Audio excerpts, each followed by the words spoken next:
Here we are live in the flesh. I'm so freaking sorry, dude. I'm so sorry, dude.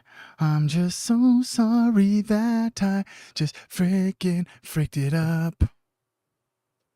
Did I freak it up? I freaked it up. What's up? What's up? What's up? Here we are. Real quick, let me get Facebook going. Get Facebook going. Get Facebook going.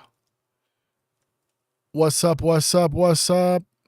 Who's up in here? Who is up in here? Who is up in here? Who is up in here? What's goody? What's goody? Heedy316, what's up? How are you today? What's good? How are you doing? It's Friday. Oh boy, do I got a little Friday stream for ya. We got a Friday stream up in here for ya. Real quick, let me come over to the YouTube. Change the thumbnail real fast.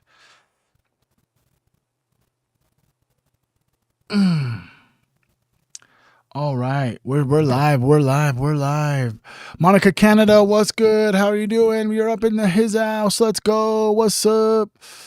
We had a pretty busy morning / afternoon. I was in traffic for like 2 hours, dude, trying to freaking take my son back home. He lives with his mother, and my 3 weeks of summer vacation was over, so I had to take him back, bro. And I was in traffic for 2 hours. I tried to get here way earlier, bro. I was trying to get here way earlier, dude, so I could have a nice little live stream for today. What's up, Facebook? How are you, player? Let me just drop this link one last time. What's good? Who's here? Who's here for it? You know what's a crazy thing? It's so crazy, bro. I was watching this Tucker Carlson. They were talking about bot farms today.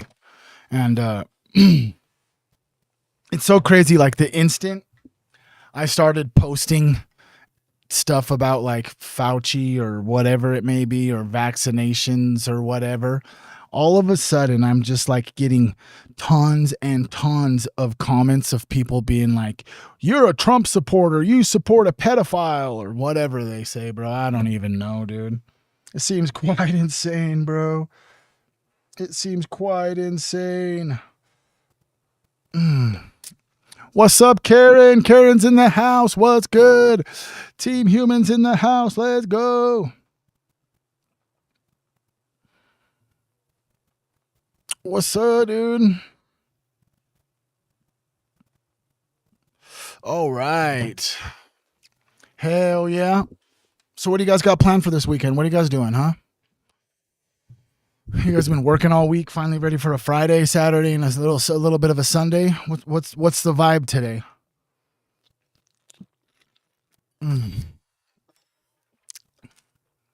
It's Friday afternoon. Probably gonna have a jam-packed schedule this weekend. One thing I like to do, I like to do every Saturday with my wife, Queen Trip. We go to the local thrift stores and just go treasure hunting. Sometimes we find lots of treasures. Other times we don't find anything. We just walk through and take a gander. We've had, I swear it's crazy. We'll like put it out into the universe that we're like looking for something, and it seems almost unexplainably why. Few weeks, maybe even few months will go by, and then all of a sudden, freaking what we were like talking about just appears in the thrift store, dude. We found crystals. We found some crazy cool ass books. We find lots of stuffs at the thrift. I'm a thrifter, true and true. We got any other thrifters up in here? What's up? We got 7 people on Facebook. I appreciate you. Hell yeah. If you could, we could just start the stream off right. Can everybody possibly just comment something that you're grateful for? I'm grateful for the ability to consistently be in a process of trying to learn how to emotionally regulate. I find myself consistently having lots of self-talk about the awareness that I have on certain things, certain times, certain situations. I am quick to lose my patience when it comes to my kids. And I am grateful that I have even the ability to process my emotions intellectually and as information instead of allow them to take over, to where I can make better choices and just always consistently have like this ability to like change the things that I want to change. And I'm grateful that I even have the ability to do that. If I'm being honest with you, what are you grateful for? What is it that you are grateful for? You could just drop it in the comments. Today is a wild day. Hey. What's up, Karen? Jonathan Squires. We got Katie Cleo in the house. Ooh, a new baby is on the way. Sending love to the baby. Who's up in here, YouTube? I see 3 people up in here, YouTube. All right. Okay, definitely. I'm going to post my treasures I find tomorrow at the thrift store. Monica, Canada, how are you doing? You guys ready to get in for today? You guys get ready? Can you please close the door? Close the door.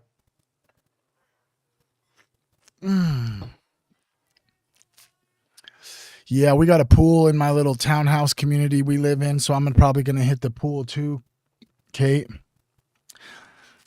Gonna go hit the pool. I might even go out up into the canyon and get in the river up in the canyon. That might be a good one. You know what I'm saying, bro? Anyways, let's get right into today's mindful message. You guys ready to get in?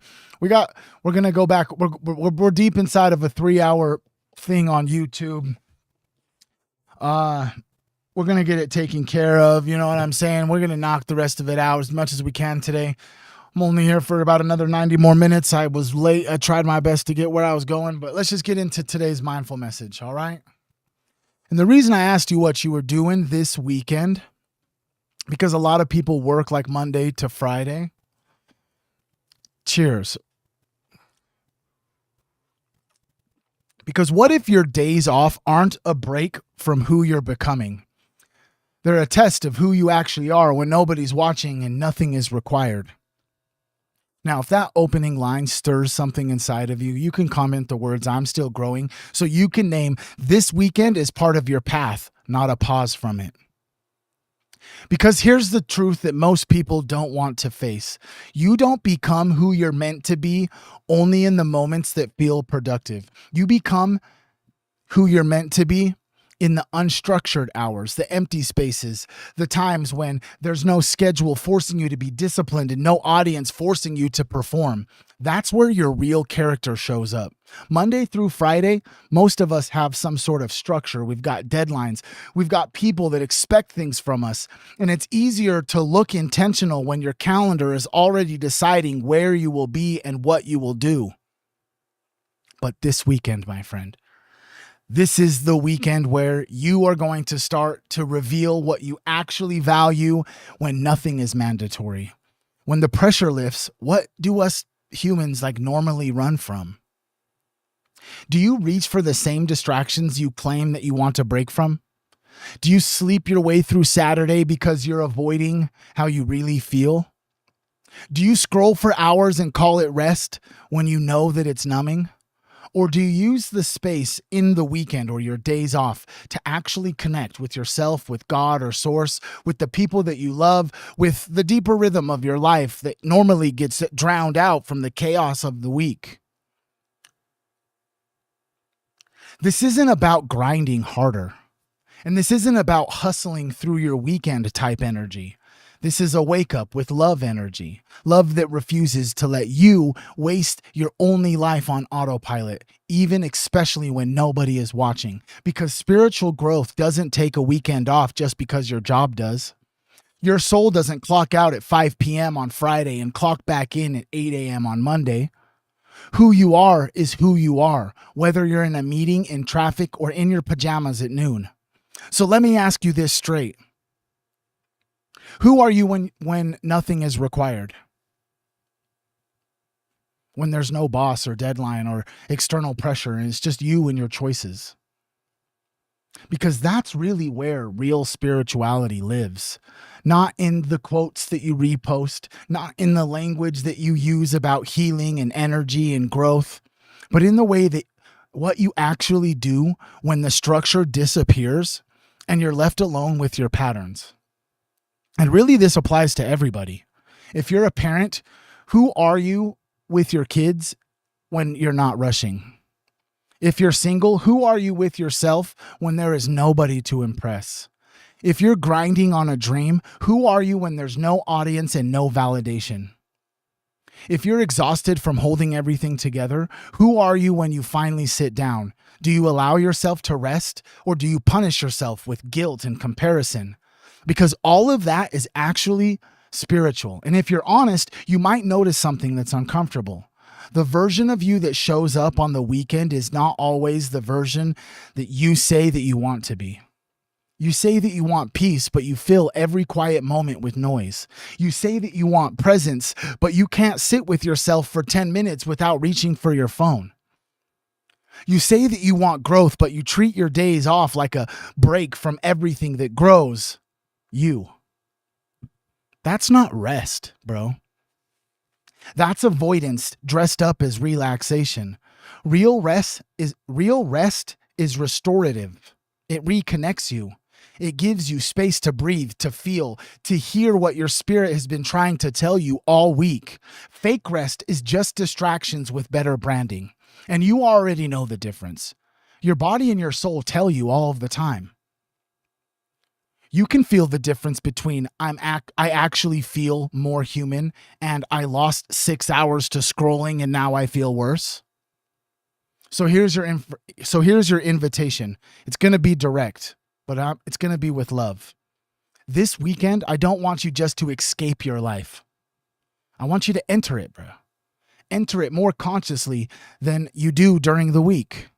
Ask yourself, what did I neglect all week that actually matters to me? What's one thing I can do this weekend that my future self will be grateful for? Who do I want to be when I have nothing to prove and nowhere I have to be? For some people, that will mean finally letting themselves rest without guilt. Because the most intentional thing you can do is honor your limits and actually receive rest. For others, it will mean putting the phone down and facing the conversations, the journal pages, or the honest self-reflection that they've been avoiding. For others, it will mean doing something small but meaningful toward the dream that they keep postponing until life slows down. It might look like 10 minutes of stillness before you grab your phone. Stepping outside alone with no headphones and just breathing on purpose.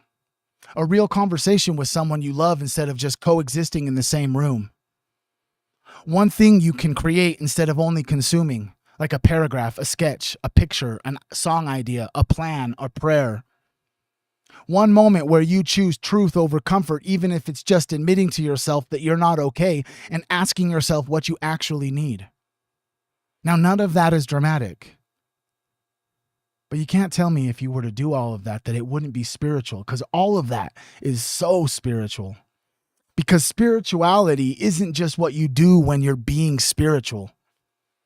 It's how you live when you think that nobody else is keeping score, but someone is always keeping score. Not in a judgmental or punishing type of way, in a very real, very human type of way. Your future self is watching. The version of you 6 months from now, a year from now, 5 years from now, they are being built by the choices you make in moments exactly like this one.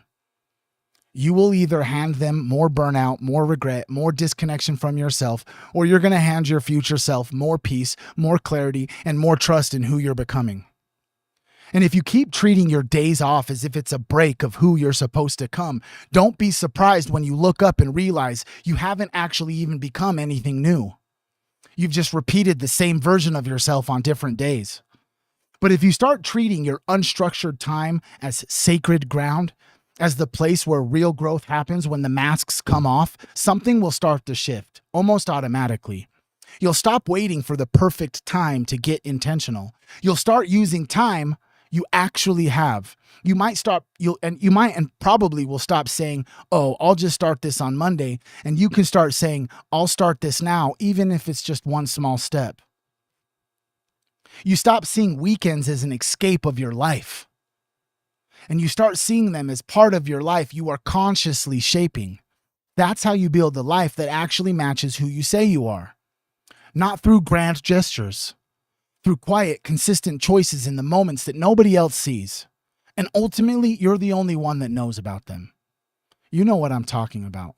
It's undeniable that if there's an actual human on the other side of this screen listening to me, you know what I'm talking about, bro. And here's the spiritual meat underneath all of this. You're not just a worker who occasionally gets days off. You're a soul passing through time, and every day is part of your becoming. There is no match. There is no such thing as neutral time. Your habits are always training you toward numbness or toward awareness, toward avoidance or toward alignment. And the way that you handle your freedom reveals what you truly worship: comfort, distraction, achievement, or growth, love, and presence. That's not meant to condemn anyone who's listening. It's meant to wake you up, to shake you a little bit. So let this be the line in the sand for this weekend. I'm not taking a break from who I'm becoming. I'm using this space to deepen it. To deepen it with real rest, without guilt. To deepen it with honest reflection. Deepen it with the tiniest intentional choices that honor your soul instead of sedating your stress. And if something in you knows that's true, you can comment the words "I'm still growing" one more time. Not for anyone else, just for yourself. Because this weekend, you're not going to escape your path. You're going to walk it. Maybe slower, maybe softer, but still walking it. And then that's when the real growth will start to happen. I love you, Team Human. Dang, Brushy, that was a good one, boy. That was a good one, boy. What's up, Team Human? What's good, Team Human? What's goody?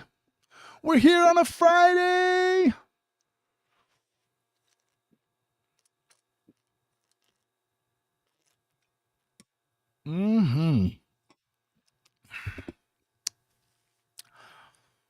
You know, some days I just get up in here. What's up, Vox? Vox is in the house. Let's go.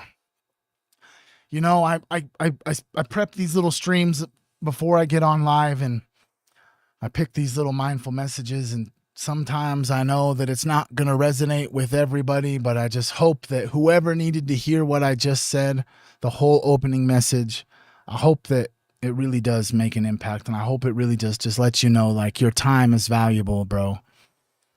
You know what I'm saying? Like, just because you get a day off from work, that doesn't mean that you get a day off from your life, bro.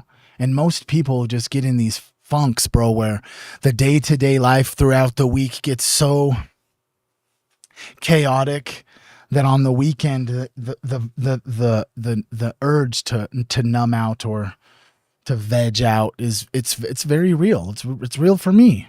Like, I'm not any different. I'm a human just like y'all, you know what I mean? So, like, this weekend's about intentional choices. You heard? You heard me?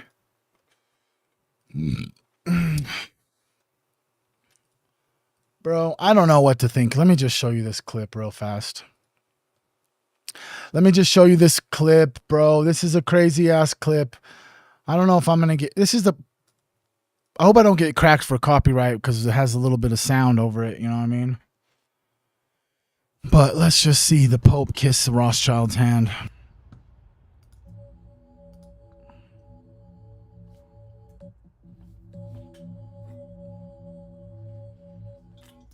You see Benjamin Netanyahu right here? Look at old Benji. Right there. Benjamin Netanyahu right there.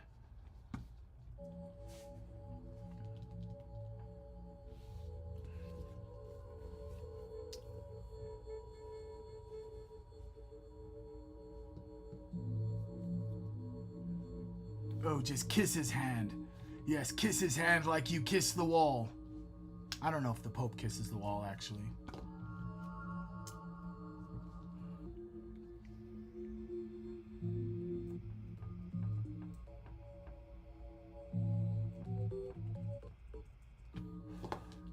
Seems weird.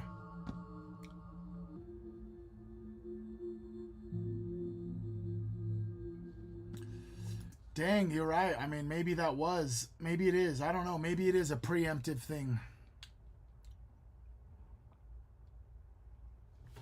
I appreciate you, Kate. Thank you, Kate, for your kind words. Thank you all for your kind words. To be honest, if I'm being honest with you, you guys are the ones that fucking make all of this fun and make it. I mean, you know what I'm saying? You guys are the ones that come and hang out with me every time you click a video, hit the like button, comment your thoughts, whether it's here on the lives or it's up on any of my social media platforms. You guys are the ones that are doing all of it. You know what I'm saying? It's all you, and I just want to let you know I appreciate you, guy, girl, whoever you are. You're loved, and if nobody's told you today, I understand how complicated and confusing it can be to be a human, and you still showed up for yourself today, and I just want to tell you I'm proud of you, bro. Like, dead ass, I'm proud of you. I hope you have a blessed weekend after this. You know what I mean? All right. Dang, isn't that fucked up, huh? Turn the sound off. Ding ding ding ding ding. Those are all the people running up into Spain.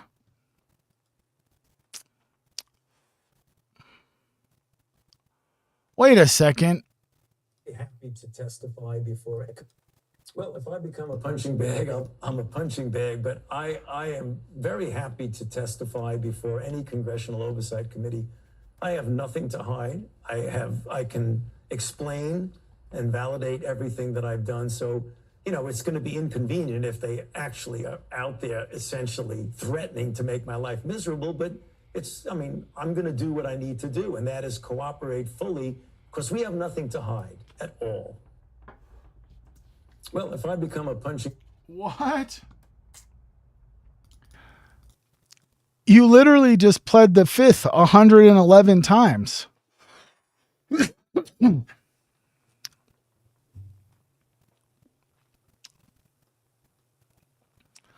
Weird.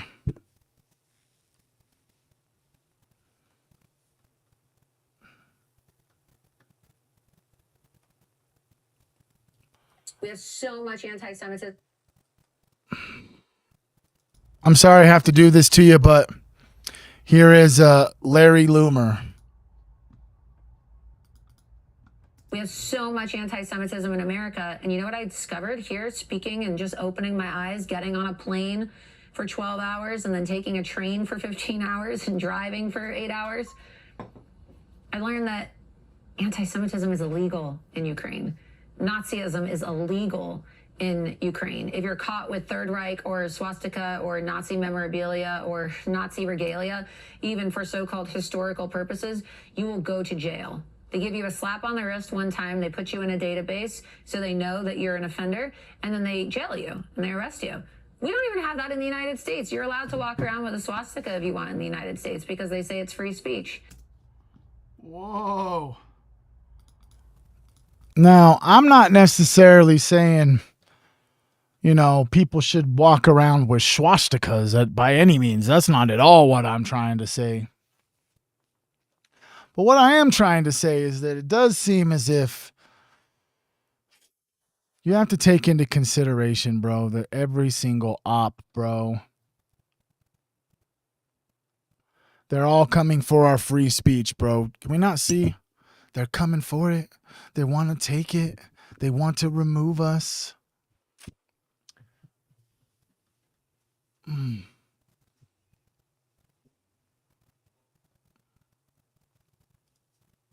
Wait a second. You want to know who was responsible? This This clip, done some marijuana. Now, this clip right here literally says, you want to know who was responsible for Kirk or Kiki's? I thought that said Kirk's murder. I was about to say, this dude just got on here and said he's responsible for Kirk's murder. That's insane.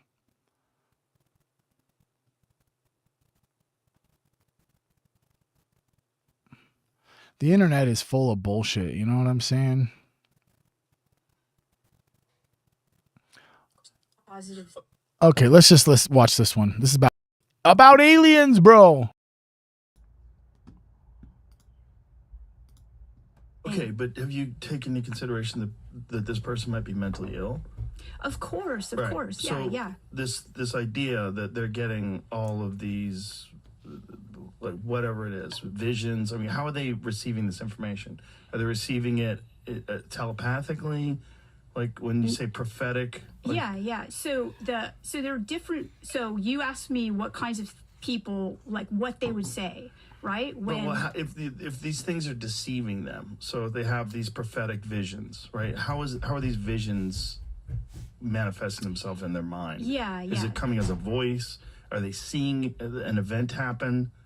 Okay, so there are a variety of ways in which people receive this type of information, like prophetic information. I would say that some people actually see things, and the beings like impart telepathically, like mind-to-mind transmission, something, this is going to happen, and then they believe it. Okay, this happens within like angel events, like Marian apparitions. It happens to, people. It happens to people in abductions as well. And, I mean, that's what happens to them. They see things. They sometimes have visions in their dreams. So there are a variety of ways that people can get this. Let's stop right there. Visions in their dreams could also just be dreams. Like, how can they just make a distinction between just dreams? Like, oh, Godzilla was chasing me. I was on a skateboard. I ran into my cousin. We hid in his basement. And then I woke up. Like, that's just a dream. That's not a prophecy. And if they're having those dreams as well as these visionary dreams that they think are inspired by some entity, how are they making the distinction between the two of them if both of them exist at the same time in the same person's mind? Yeah. So within our culture, we tend to put dreams in the same category. We say the dream about Godzilla is like, all dreams are the same, right? They're either bad dreams or good dreams or neutral. There are other cultures that distinguish different types of dreams. And within the Western culture, there have been times when people have distinguished different types of dreams. So, what is your interpretation of what dreams are, bro? Because if you really think about it, we don't actually know.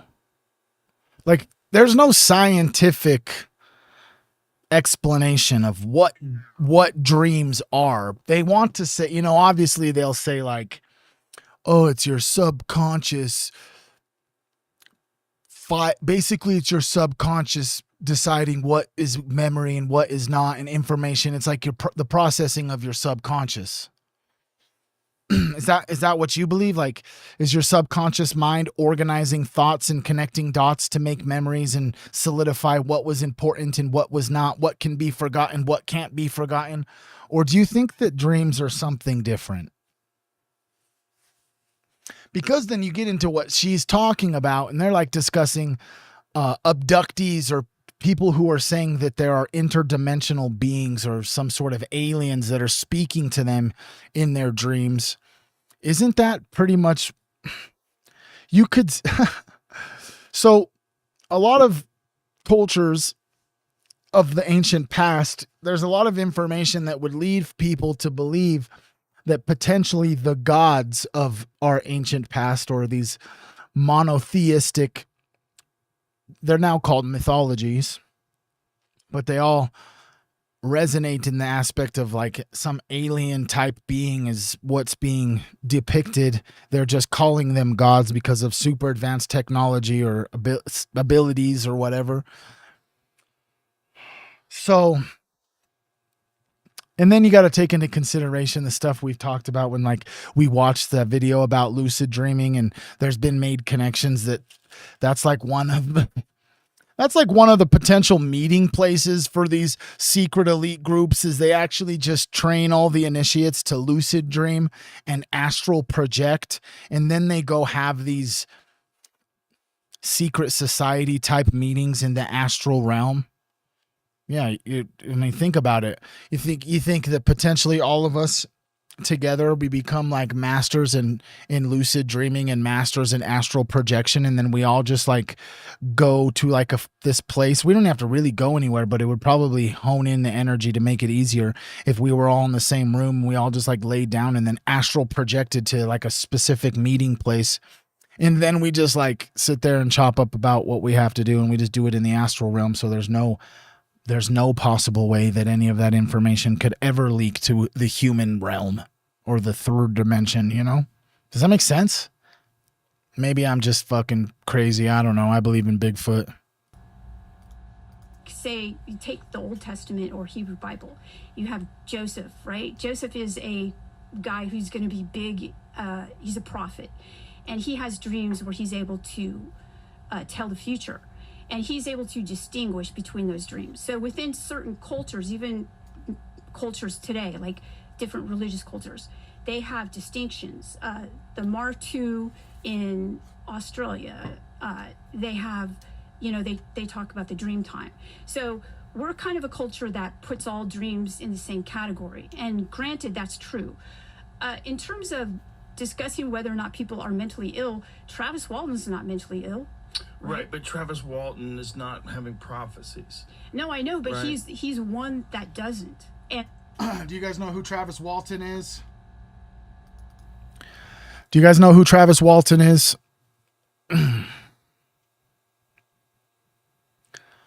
Okay, so we're talking about supposed alien abductees. Can you please tell me the story, the compelling information that is available regarding this supposed alien abductee experience of Travis Walton? Sure. Let me summarize what's reported about Travis Walton's alleged experience. On November 5th, 1975, Travis Walton was working with a logging crew in the Apache Sitgreaves National Forest in Arizona. As they drove home, they saw a bright, unusual light in the forest. Walton got out of the truck to investigate, and a beam of light from what was described as a saucer-shaped object struck him, knocking him unconscious. His coworkers, frightened, drove away, but later reported him missing. Walton was gone for 5 days. During that time, search parties, including helicopters, looked for him.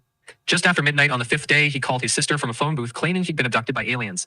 He later described waking up in a hospital-like room with 3 short, bald, non-human beings, often described as grays, examining him. He says he was eventually returned to the forest, disoriented, and wearing his clothes incorrectly, suggesting they were removed during the encounter. Over the years, Walton and his coworkers have taken and passed multiple lie detector tests about the event, though he did fail one on national television later. His story became national news, inspired the book The Walton Experience and the 1993 film Fire in the Sky. Some people consider the case credible, while others suspect it may have been an elaborate hoax. All of his friends said that all of his friends had the same stories. They all took lie detector tests. Like he said, I don't know what this lie detector test said that he took on live TV, but from the information that I have gathered is that all of his friends said pretty much the same thing, that a beam of light shone down on him and he disappeared. Well, the beam of light shone on him. They got scared, drove away, realized that, fuck, we should go back and get the homie. And then he turned around and went back and he was gone. And then 5 days later, he called his sister. I was abducted by aliens. Travis Walton. there are others who do. I understand, but we got to this place because you were talking about beings that deceive. Yes, right? so I'm saying not how, all of them deceive, okay. but I'm saying that I'm trying to explain. I'm trying to ask you. Yeah. How are they deceiving? Well, I just told you. So they'll be giving people information about the future, some of which is correct and some of which is not. Okay, so how are they giving them this information? Are they giving it to them telepathically, or is Well, it coming to them in a vision in a dream? They're two very different things, right? Yeah, but it could be both depending on the instance. Right, but if it's in a dream, how do they know it's coming from this entity and not just a dream? That's my point. Like, No, if you're I know saying that, yeah. they're being deceived. Well, a lot of them won't make that distinction, and so that's where you need The abductees yeah won't make that distinction. because they've never had this Yes, fire in the sky. happened to them before. So of course they're going to think this is true. But my position is that be careful because we don't know if it's true or if it's not. Right, but I mean, how are you making the distinction between what is just their imagination and them being deceived? Right, that's the good question. I don't know. So how is Gary Nolan saying they lie? Well, he's taking data and he's saying that they're saying this they're telling these people this information and it's wrong information. And so he's not making, he's not trying to make a big claim. He's just basically saying, Tucker asks him why, what kind of things are they saying? And he said, well, they're being deceived, right? See, and this is where you got to really ask yourself, how far down the rabbit hole have you really gone about alien influence on humanity? Because theoretically, I guess if you think about the monotheistic religions, the mythologies, Norse mythology, Greek mythology, like the Sumerian gods, all of that stuff, that they're supposedly aliens, right? And they came down and taught everybody agriculture. They taught them freaking economics, whatever. Each one has their own little specific thing, like the god of wisdom and et cetera, et cetera. So, but like, how far did they, like, how long? You know what I'm saying? If you really think about it, Queen Trip is up in the house. What's up, Queen Trip? Okay, so let's just put on our conspiracy theory hat, and can you please give me all applicable information so I can fully grasp what President Eisenhower and the Majestic 12 with the Greys and the Nordics are? So here's the gist. The Majestic 12, sometimes called MJ-12, is a central part of an alleged conspiracy. It's said to have been a secret group formed by President Truman in 1947 to investigate UFOs and cover up the Roswell crash. One of the documents that surfaced, called the Eisenhower Briefing Document, purportedly informed President-elect Eisenhower about this group. However, the FBI and other investigations determined these documents to be completely bogus, and official sources deny that such a committee ever existed. In UFO lore, the Greys and the Nordics are two types of alleged extraterrestrial beings. The Greys are described as small, big-headed beings with large eyes. The Nordics, on the other hand, are said to be tall, pale, and human-like, supposedly very advanced in technology and intelligence. These ideas are common in UFO conspiracy theories, but there's no credible evidence to support them. Okay, so what does the conspiracy say about the supposed meetings between the American president and each species of alien, and what the conspiratorial propositions that those aliens gave to the humans? All right, here's what the conspiracy theory says. Just to be clear, this is not supported by evidence. According to these stories, President Eisenhower supposedly had secret meetings with two different alien species in 1954. One was the so-called Nordic aliens, described as tall and human-like, who allegedly asked Eisenhower to eliminate America's nuclear weapons in exchange for advanced technology and spiritual wisdom. The claim is he turned them down because he didn't want to give up nuclear weapons. Later that year, the theory says he met with the Greys, short, big-eyed aliens, who supposedly offered advanced technology in exchange for permission to abduct humans and cattle for experiments, with the condition that those subjects would be returned safely. The stories claim Eisenhower agreed to the second deal and that it led to widespread abductions. Again, these are conspiracy narratives with no credible evidence. Mainstream historians and Eisenhower's own family and archivists all say there's no evidence he ever met with aliens. Okay, so when is the date of this supposed meeting with the Greys that gave Greys permission to abduct? According to these conspiracy theories, the alleged meeting with the Greys is said to have taken place sometime later in 1954, after an earlier supposed meeting with Nordic aliens in February of that year. The details are vague, but some versions point to a meeting at Holloman Air Force Base in New Mexico later that year. The exact date is inconsistently stated, but the initial supposed alien encounter is often cited as happening around February 20th or 21st, 1954. Okay, Again, so in 1955, how many total people came out and were saying that they were abducted? from what I can find, detailed records of alien abduction claims in 1955 are very limited. The most widely publicized abductions didn't start until the 1960s, such as the Betty and Barney Hill case in 1961. There was the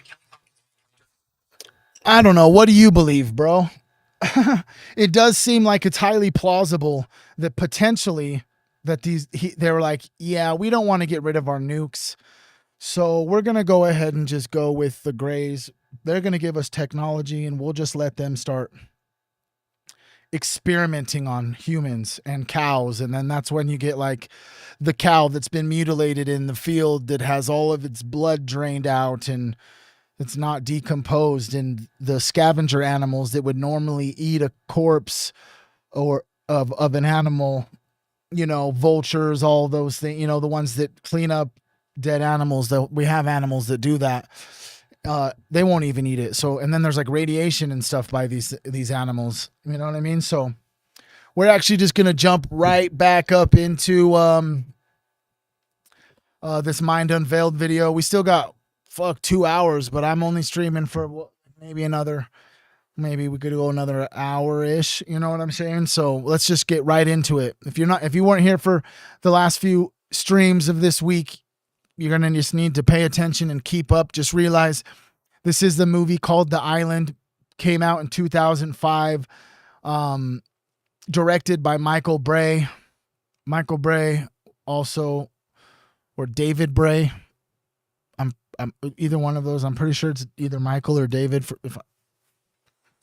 That individual. Let's just ask Webb. Well, fuck it. We'll just ask Webb. David Bray, Zorro Ranch.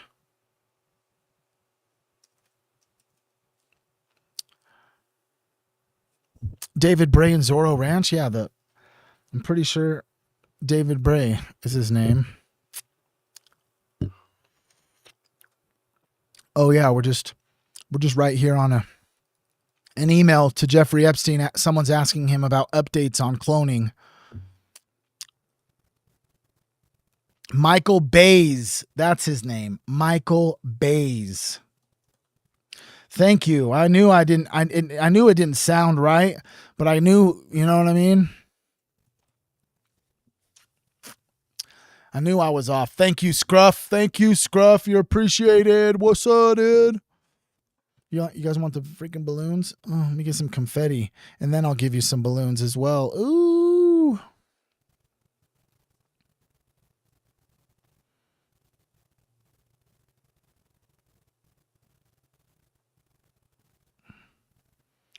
Let's just see. Let's just see.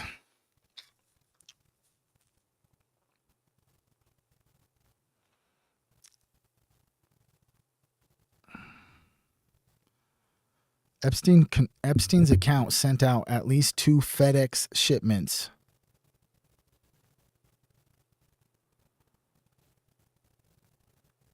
Interesting. It says there's no direct connection to Zorro Ranch. Interesting. Yes, that's what I told the Defense Department. The reality is a little more complex. So the Defense Department has something to do with this? But listen to what Merrick says here. After several years of trial and error, we discovered that without consciousness, without human experience, emotion, without life, the organs failed. Meaning they tried to make vegetative clones and it didn't work. The organs need a living, feeling, conscious human being attached to them or they deteriorate. The entire business model is built on a lie about consciousness.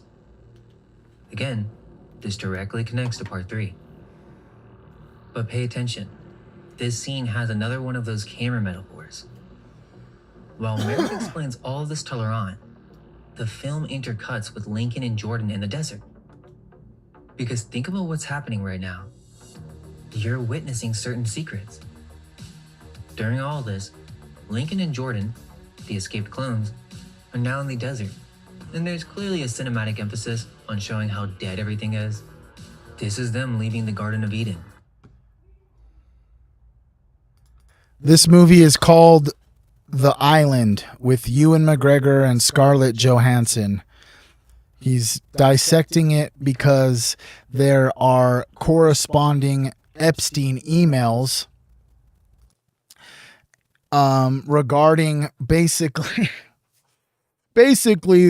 the implication from what I understand is that potentially underneath Zorro Ranch there's a cloning facility where elites are purchasing either like carriers for babies, or they're able to grow the clone exactly to the specific age that the client is, to where then if they needed a organ transplant, a exact replica of that individual is available, and then they are exterminated after the organ is extracted.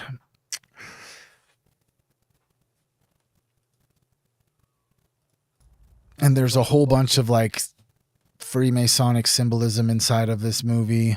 The movie itself is subconscious programming because there's lots of subliminal messages, like flashing imagery really fast that you wouldn't be able to really even acknowledge what the images are because they're flashing so quick. It's just exposing all of it. Yes, his name's Brian Johnson, the live forever guy who got a disease and then created a homunculus in a petri dish of himself.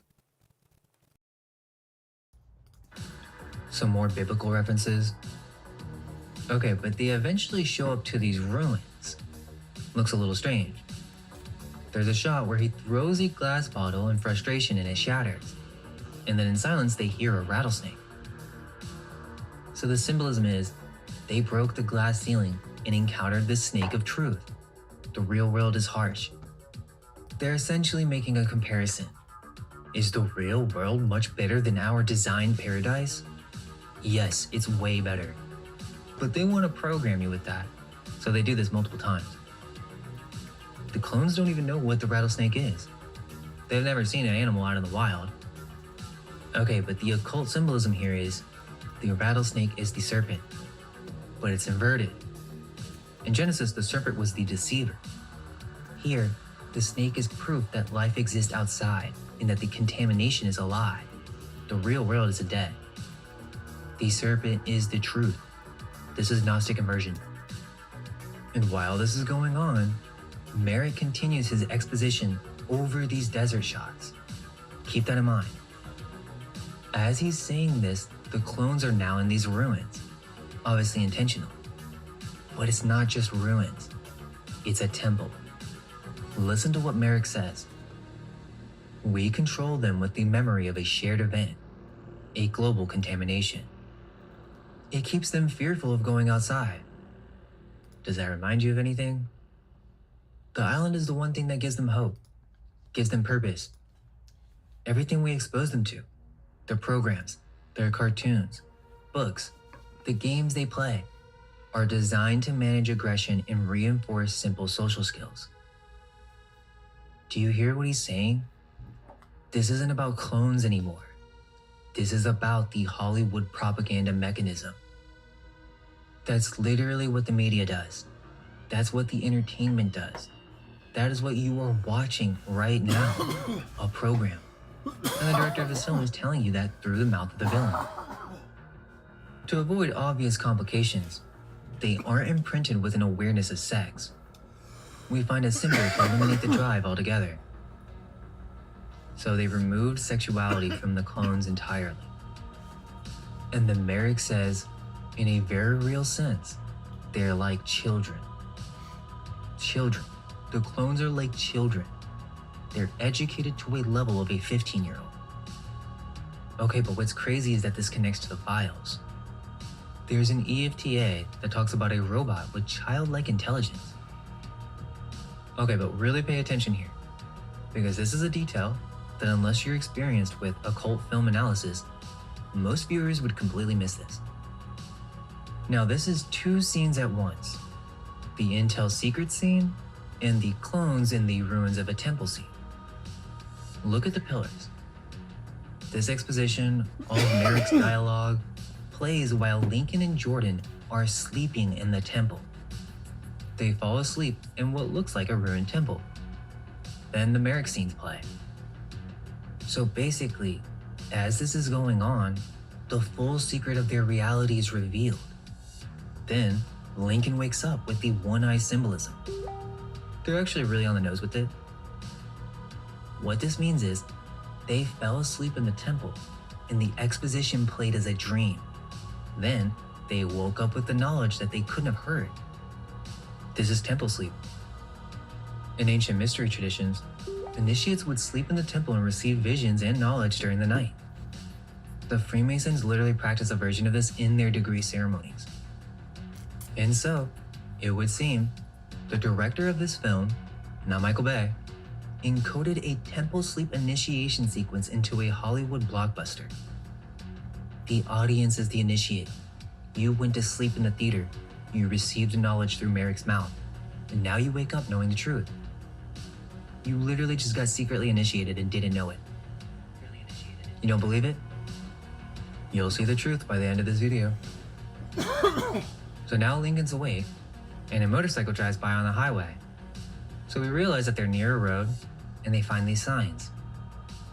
Route 39. And then we see the matchbox from earlier, the one that held above. And it says aces and spades, where Route 39 meets the Tucson skies. So they're in Arizona.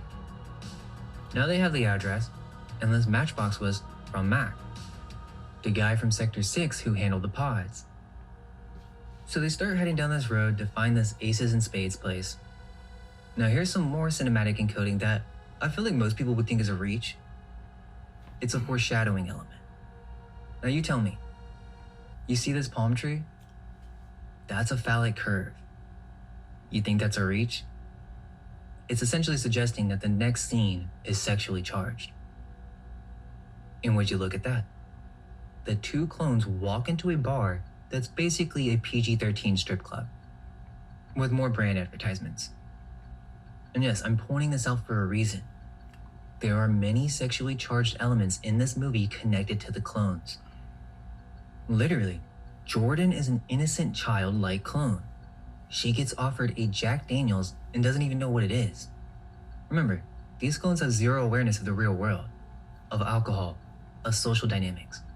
And some guy at the bar is already trying to take advantage of her, getting her drunk, asking for her number. She doesn't even understand the concept.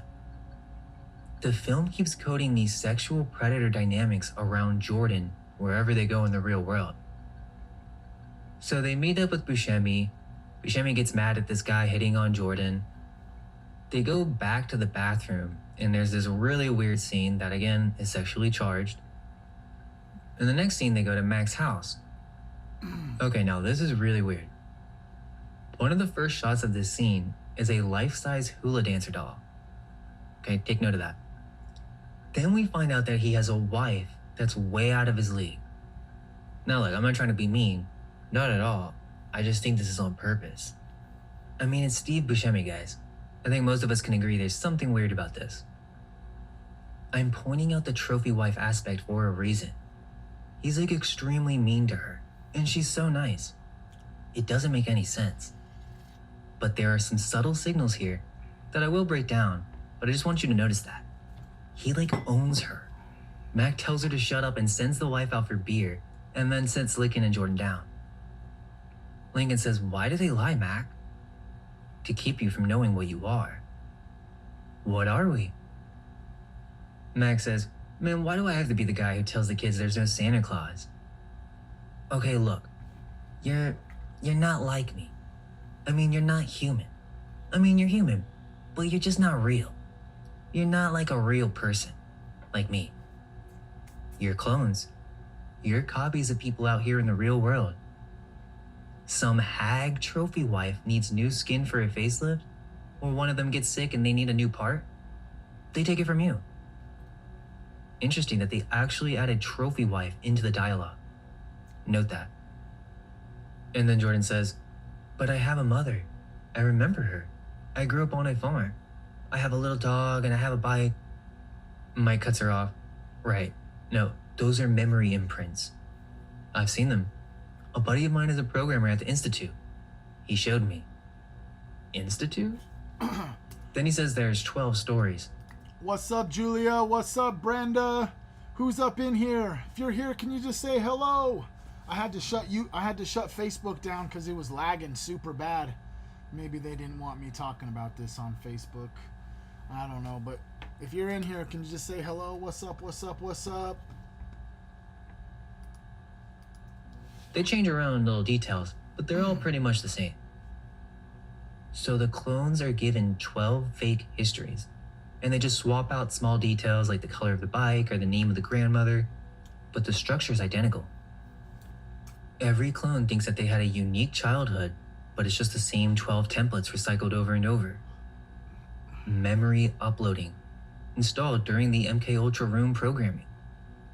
But think about how this relates to the real world. How many histories do we have? How many versions of the same story do we all share? The life you think you had before the contamination, it never happened. So how long have we been alive? Mac tells him that you're Echo Generation, so you're 3. Delta means you're 4. 3 years old, 4 years old? Okay, but this is actually a plot hole. We found out earlier that Sarah Jordan's sponsor was in a car accident and needs organs within 48 hours. But Jordan has been alive for 4 years? There are a few more plot holes like this as the story continues, but I started thinking, what if the story wasn't their focus? It's the blueprint in your face that was their focus. They didn't care enough to fix the lore because the lore... Oh, Brand, what's up? Sorry, bro. I apologize. If I can't really see the whole screen name, so it says Brand Norton. Brand and Norton? Or that's your last name? I get that. I'm sorry about that, Brand. From Australia, I appreciate you, bro. Thank you. I'm sorry. wasn't the point. The encoding was. Max says, the whole reason you exist is because everyone wants to live forever. It's the new American dream. And there's people out there that are rich enough to pay anything for it. Lincoln says, don't people care that they kill us? That they take parts from us? That's a shout out. They don't know. They think you're vegetables simmering in a jelly sack. Why do you think Merrick has you stuck in an old military bunker below ground? So the lab is underground, and it's an old military bunker. Underground labs in the desert. Then he makes a strange analogy. Just because people want to eat the burger doesn't mean they want to meet the cow. That's a cattle reference. Your sponsors, they're like high society, rich and famous. Okay, boom. This is a reference to Hollywood, the real power structure, to people who fund these programs in real life. And if the sponsors knew the truth, Merrick would be out of business. Which inverted means if the public knew the truth about what these people actually do, the entire system collapses. Our entire world's framework actually depends on it. Or at least it seems that's what this movie is saying. Lincoln makes a decision. We have to find our sponsors and... I appreciate you, Release and Transform, showing up in here. I understand that. I hear that. I appreciate you even getting up in here in your chaotic experience in the Matrix. Thanks for even coming up in here. tell them the truth, the real truth. So I will say there is an element of exposure in this movie. It seems as if they're highlighting all the issues with this reality as well. Almost like a warning and a mocking at the same time, strangely. So now Mac decides to help them out. He tells them their sponsors' names, Tom Lincoln and Sarah Jordan. The number in their name is a regional code. 6 Echo means your sponsor lives in LA. So they gotta go out of state. Alright, but this scene is super weird and random. But I would say it's intentional. He brings Jordan into the back room to change some clothes. He says, oh no, you're gonna wanna come in here. And then he brings her into this room that's clearly sexually charged. There's lingerie and outfits hanging everywhere. They even have this weird chair and mask. It's clearly been used. And then he starts handing her literally sexual cosplay outfits to put on. Like a maid outfit, a nurse outfit. And then look at this. He literally pulls a bra out of the closet to see if it would fit her. He's imagining her in the clothing. Now, you may think this is a reach. But remember the EFTA about sexy androids with a gorgeous realistic face in mind uploading? So this is what Steve Buscemi does with his wife? He has a private cosplay collection? And then Max says, "These are bags, okay? You put stuff in them. Backpacks for boys, purses for girls. Understand?" But look at the context. They are standing in his sex room and he's speaking to her like she's a 5-year-old. Backpacks for boys, purses for girls. And she even says, "We're not idiots." But listen to what he says. He says, "Well, excuse me, miss, I'm so smart I can't wait to go to the island." So he's mocking her. This scene happens fast, so you really wouldn't notice it. But he holds up lingerie and says, "People don't really wear these on the outside. These are mail order, okay? These stay here.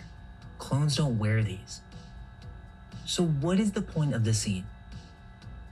Think about it. Who is Mac? He's a maintenance guy at an underground cloning facility who somehow has a supermodel wife who's freaky beyond belief, has a sex room, outfits, lingerie everywhere, and now he's speaking to a clone of Scarlett Johansson like she's a child. That's because she is a child who never has seen a bra before. But Mac's wife, that beautiful woman from earlier, who is she? Can we just be real for a second? Buscemi? Really? Okay, so hear me out. This isn't really a part of the analysis. I'd categorize this more as a fan theory. But if correct, it does add more weight to the thesis. And obviously there is some background lore here, but it's just never explained. My theory is, Mac's wife is actually a sex clone. It seems that someone actually wrote that into the script, but they didn't elaborate on it. Now I can't prove that, but I'll let you decide. You want to explain why this woman blindlessly does what Buscemi tells her to do? Again, you can make your own decision there, because that's up for interpretation. But the reason I say that is, well, technically Mac is the good guy here, but we can't just ignore that scene. Like, what was that? Anyways, then Mac gives Lincoln his credit card. This card's like STEM credits. But then he says this: "I know you're new to this whole human experience and all, but there's one universal truth, and that is, you never give a woman your credit card." So he does have hatred towards women, God, and the whole world in general. I would say that supports my theory. So they get to the train station, and there's a scene where the clones see children for the first time. They've never seen children. No babies except the ones being born for the clients. Mac tells them not to trust anyone and to get on the train to go to LA. But then Laurent's team shows up. The Black Ops security tracked the nanobots, and they're at the train station, and Mac sees them first. Now this is fast, but there's a spiral shot as the gun comes out. Mac gets hit, and he falls over the banister into the glass below. A sacrifice. The man who revealed the secrets, who broke the fourth wall of the facility, who gave the clones their first taste of freedom, gets killed for it. It's the archetype of the whistleblower, the insider who helps you escape, but doesn't make it out himself. So from here, the film basically becomes a different movie. This is all the Bay stuff. The chase sequence, the music, explosions, jet bikes, car crashes, all these building collapses. It's basically Transformers for about 15 minutes. And then it's very clear that this front-end director is doing his thing. But even inside the Bay chaos, there are details worth catching. There's a shot where they sit down on the Amtrak, and the advertisement above them is a Terminix ad. For Bugs, it's the end of the line. Another interesting detail is that the Black Ops team sets up in a van and taps into the entire city camera system. They even have facial recognition image match probability. And the progress bar does show 66% as one of the steps. In 2005, they're showing you AI facial recognition surveillance as a tool of a black project. This is a decade before it was publicly acknowledged. Now, just to be clear, the 66 part is a growing percentage, but the fact that they chose 66 as one of the stopping points, I'd ignore it if there weren't several other cases of sixes. And literally the next shot, it's 6th Street. This 6th Street appears multiple times in the film. The clones are chased on 6th Street. Then the truck has a 9 right under the 6. The facility has Sector 6 as the critical area. Department of Recreation is Department 6. And there's another scene where they have this MSN butterfly logo that appears on this AI search terminal. It's basically this booth that Lincoln uses, but it has the monarch butterfly symbol. I don't think that's an accident. And Laurent's team uses fake FBI and SWAT credentials, even fake police IDs for a black ops operation run by a private military contractor with Defense Department backing. But there's this really weird plot point. Apparently the actual police show up too, and they don't know what's happening. So the real law enforcement and the shadow enforcement collide, and of course the shadow enforcement wins. Jordan then sees herself on a Calvin Klein billboard. The clone is discovering that her sponsor is a supermodel, which is another weird connection. And then after this insane chase, building signs falling, jet bikes exploding, they survive, and a construction worker looks at them and says, "Wow, Jesus must love you," because they got lucky. But then he looks at Jordan and says, "Come on, girl, I know Jesus loves you." Again, sexually charged, inverted symbolism. So the chase ends, they survive, and now we go back to the facility where something else is happening. We see Gandu, who knows about the flying bug.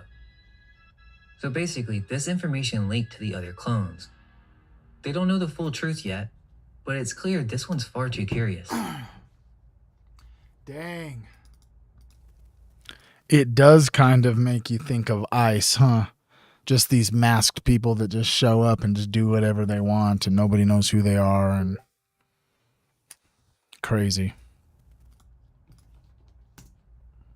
So this clone goes to Merrick to tell him about it, thinking he's being helpful. "Can you keep a secret, Doc? There's something going on around here. Something you may not even know about." He has no idea. He genuinely thinks Merrick doesn't know. He's like a child telling his parent about a monster under the bed, except the parent is the monster. "You know, I'm not sure that the contamination is real." And Merrick plays along. "Why do you think that? Have you told anyone else about this?" No. But I'm gonna do some digging. I'm gonna get to the bottom of this." And then Merrick says, "You were one of the first of the Echo generation. You're very smart." The Echo generation. The clones that are starting to wake up. The clones that remember. And by the way, remember that name Echo? Because it shows up in another series we're going to talk about later. And then Merrick goes full demiurge on this guy. "It's natural, even healthy to question the world we're presented. You might say, it's only human." Only human, and then he injects him. The clone who was curious, who wanted to help, who trusted his creator, gets a needle in the neck mid-sentence. Because now Merrick knows that the Echo generation is aware. He knows curiosity is spreading. And you know what his solution is? Extermination. I mean, the Gnostic pattern is blatantly obvious. They end up making it to LA, and they find the real Tom Lincoln and show up at his house. So this is the real Lincoln.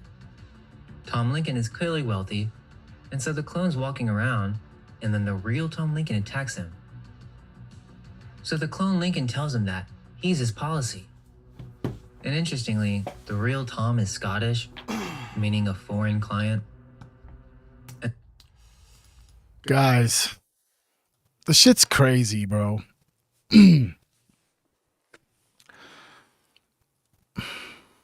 Like, let me come over here for a second. Oh, for one, real quick, actually, let me just do this real quick.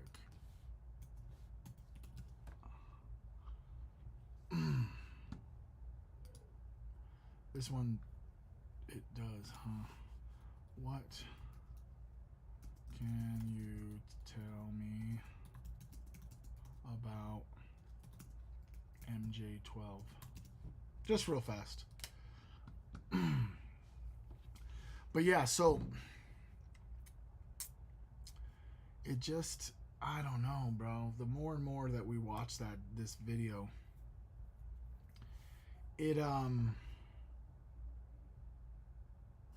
it just seems like, you know, they're talking about how, like, if you really think about it, bro, you don't think that these like sex robots or sex clones are something that's in the works right now, bro?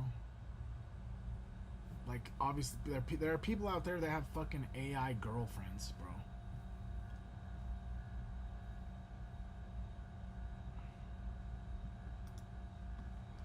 This Majestic 12. Oh, this is I forgot about this. Remember? Okay, guys, pin that shit up, dude. Watch this. Oh shit, I forgot, dude. Where are you at? Where's that page at, bro? Oh yeah, let me go like this. Oh, bring that up. Go over like that. Pin that one. Oh, because this is the Illuminati. This is the Illuminati. This is the Illuminati one. Sorry, I was muted right there. This is the Illuminati one. That was the second one where it says MJ12. You know, you remember this document? We talked about this, bro. EFTA 01082667. The Mormon leadership one. Check this out. This is the McDonald bloodline. The Rockefeller Internationalism, the Bilderberg Group, the House of Rothschilds, the Majestic Project, MJ12. What does the next document say? Oh, yeah, the Trilateral Commission. Weird. Look at all these people. These are the associates. You know what I'm saying? Harvard University, Cambridge, Bank of Israel.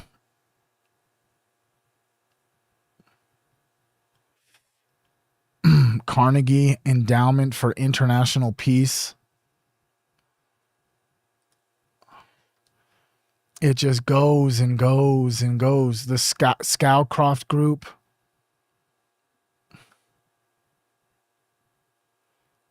The U.S. House of Representatives. What the fuck? It says that right here.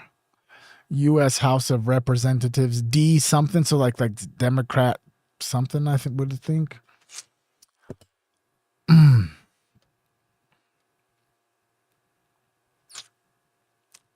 Georgetown University. Oh, these are all the names. Okay, I see now. This is like their name and who they are. This person right here was George J. Tennant, Georgetown University, former CIA director. I see now. Let me go back. It makes sense. You know what I'm saying? It's got the Trilateral Commission. Boom, got all these people. And then it goes to the next one.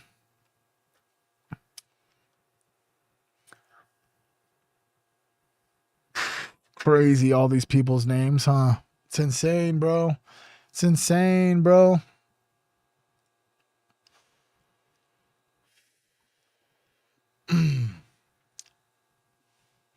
That's crazy, dude. Look at all the documents, bro. We're getting there. We're getting there. We got some docs, bro.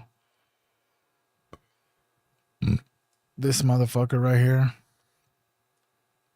Brock Pierce.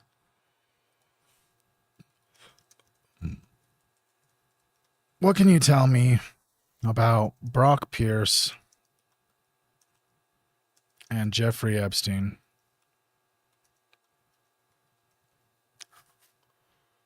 It seems as if like every little fucking rabbit hole we go down just always results in some connection to Epstein.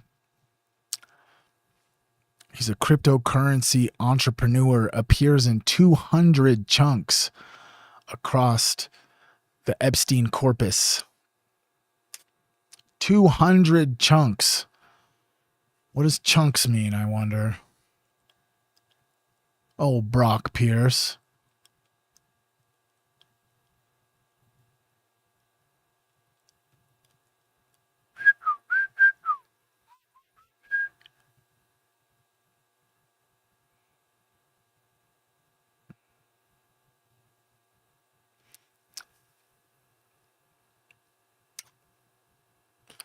Dang, he's just all up kicking it with fucking Epstein. You know what I'm saying? He's the one that lives at the first Freemasonic temple built in the New World, you know? Oh, Brock Pierce is where he says it right here.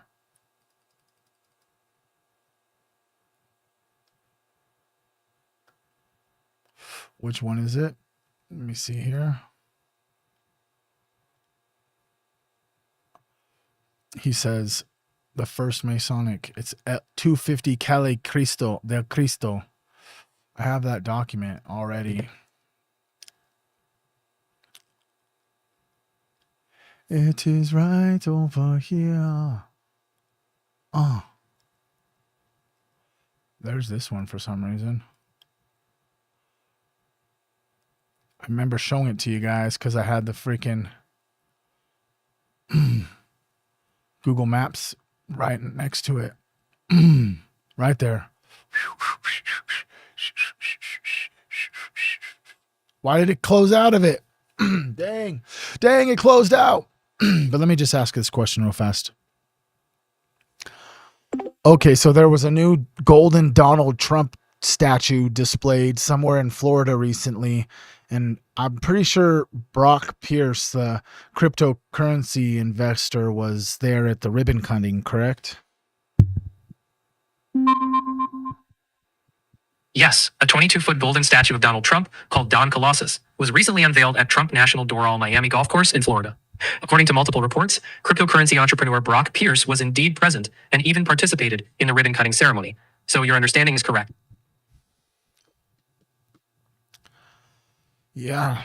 In February 2018, an iMessage exchange shows someone telling Pierce to call Jeffrey. He says, yes. He tried calling. Try blank. In October 2018, Epstein, using Jay, discusses visiting Pierce in Puerto Rico. Oh, at the first Freemasonic temple in the New World. Pierce says San Juan is easier. Where is this one at?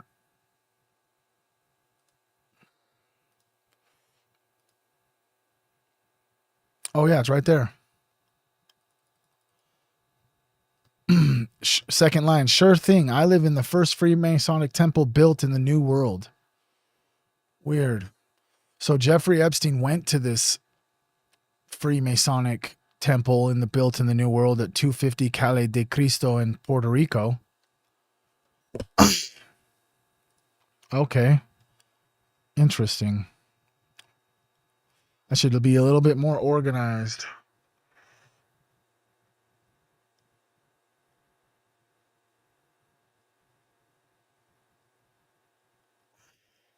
A little bit more organized. All right, guys, I'm going to cut this early, dude. I'm tired, bro. I've had a rough day. I was sat in traffic for 2 hours. I have a headache, bro. I'm sorry I'm not here for it more. But I just got to go upstairs and just decompress a little bit because I came right down to the computer from being in traffic and shit. And I appreciate you guys. I love you. I love you guys. I'll see you guys maybe Sunday. Maybe Sunday evening I can get Queen Trip up in here on a live stream. All right, guys. Peace out.